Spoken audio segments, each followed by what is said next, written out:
அமைச்சர் விஜய் பாலாஜிக்கு சீமான்னா யாருன்னே தெரியாதான்.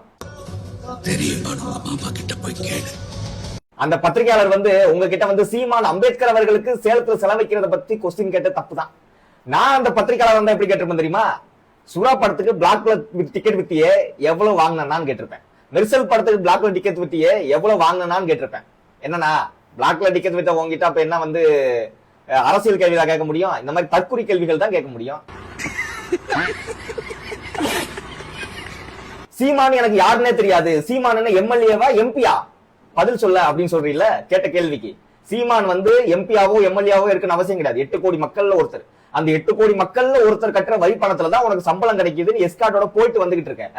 கேட்ட கேள்விக்கு தான் பதில் சொல்லணும். கேள்வி கேட்டவனையே தெரியாதுன்னு சொல்லக்கூடாது. சரியா? அப்புறம் மண்டைக்குள்ள ஒண்ணு ஓடிக்கிட்டே இருக்குன்னா, பாலாஜிங்கிறது உங்க பேரு, விஜய்ங்கிறது நீங்க பிளாக் டிக்கெட் வித்தனால உங்களுக்கு கொடுத்த பட்டமா?